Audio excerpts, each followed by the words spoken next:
Hello everyone, this is Michael Wolfe for WatchReport.com. Today I'm going to talk a little bit about a very interesting pilot style watch from Chotovelli & Sons. This is the Pilot Aviator watch, model JTS 5200-11. And I wanted to start off by showing what it looks like on a 7 3/4 inch wrist. It does have quite a bit of wrist presence, as you can see. One of the things that you probably may have already noticed is that the strap itself looks a little different. We'll go over that in just a moment. But a lot of wrist presence. This is a 47 millimeter plus sized case, so a lot of watch. So let's get this off the wrist and go over the watch a little bit.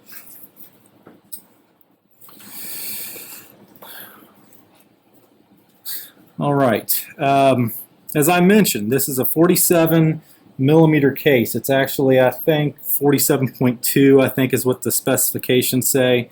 I haven't measured yet with the crown, but I'm guessing it's over 50 with the crown. And I did have it on my left wrist. It is a lefty style chronograph, but I refuse to wear watches on my right arm. So you could wear it either way. You could either wear it as a lefty or you could wear it as I was, being right-handed. So, as I said, 47 millimeters, but it's also right around 16 millimeters thick. So, a lot of height to it. I will have a weight in the full written review as well as a lug tip to lug tip, but it's got a nice curvature to the case, so it curves over the wrist really well. There's not a lot of overhang even on my 7 3/4 inch wrist. We have the function pushers that you would expect on a chronograph. Now with this being a lefty, the function pushers are switched, whereas the bottom instead of the top will start and stop the chronograph, and then the top will reset rather than the other way around. And then we have a nice diamond style crown with Chotovelli engraved on the edge. And one of the first things that makes this a little bit different than a lot of pilot style watches, at least the ones that I've seen from various brands, is this is a screw down crown rather than a push pull crown. So it will ramp up that water resistance, or at least help ramp up that water resistance a little bit. I think this is right around 330 feet water resistant. So moving on to the dial. This is probably one of the more fashionable aspects of the watch itself, whereas you've got a dial that's similar to a nav-B type setup where it has the minutes notated around the dial. But the one thing that they've done differently with this model is that you can see quite clearly is 30 to 60 is all that's actually notated on the dial. They've actually branded the dial a little bit differently than a lot of watches, and then because of the chronograph features, there are no minutes notated on the right side of the dial.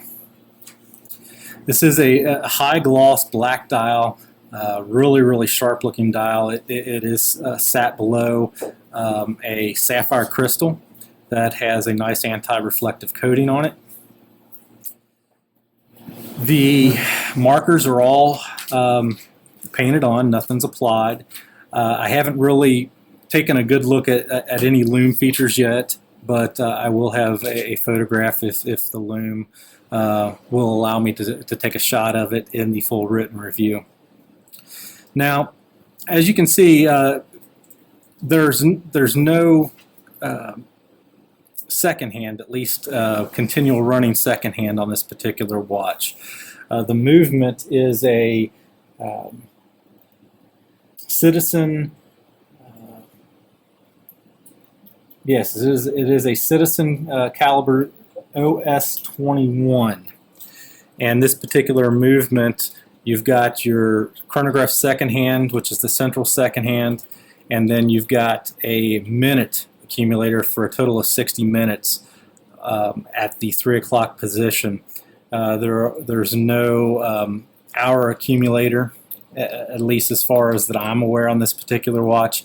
The subdial that you have below the minute hand that's being covered up slightly right now is actually a 24-hour hand.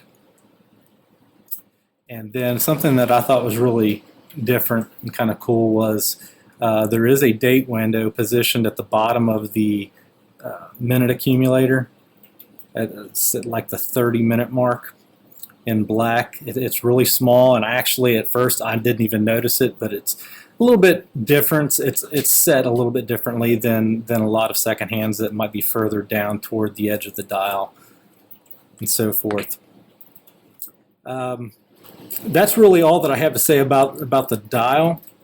I did mention that there is a sapphire crystal, but one of the really unique features of this watch that I really like is that it is more of a crater-shaped type bezel, where the dial or the crystal is inset down into the bezel area.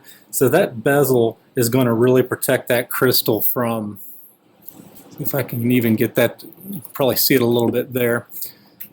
It's going to really protect that sapphire crystal from a lot of dings and so forth. So now I'm going to move on to the lug tip, or the lug width. Something for a 47mm watch that I found very unique with this particular model is that this is a 20mm lug width. So we have a 20mm strap that tapers down to 18mm at the tail. So it's a very, very thin strap, which I really thought was going to cause some issues with the balance on the wrist of the watch, but it actually didn't. The strap is very high quality. It is a Italian calf leather, so it's quite comfortable on the wrist. There are a lot of sizing holes, as you can see. So it's going to fit a wide range of wrist sizes. I would think well over an 8-inch wrist will be okay with this strap. Now, if you don't like that taper, 20 to 18, I'm sure that there could be a custom strap design for this. Then we have 2 keepers on this end, as you can see, one fixed, one floating.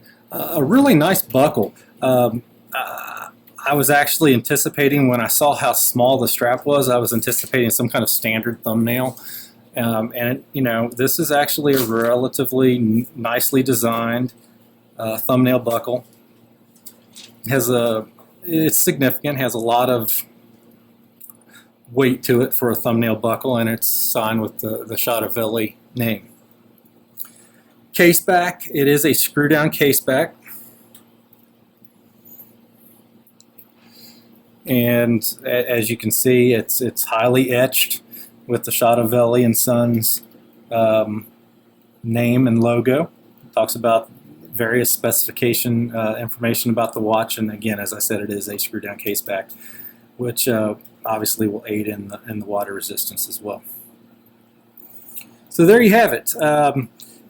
Probably the only thing that I'm not a real big fan of on the watch is I'm just not a fan of over branding, and I think when you start to brand the side of a case, it's getting a little extreme, especially when you brand elsewhere on the watch, say as the dial and on the crown.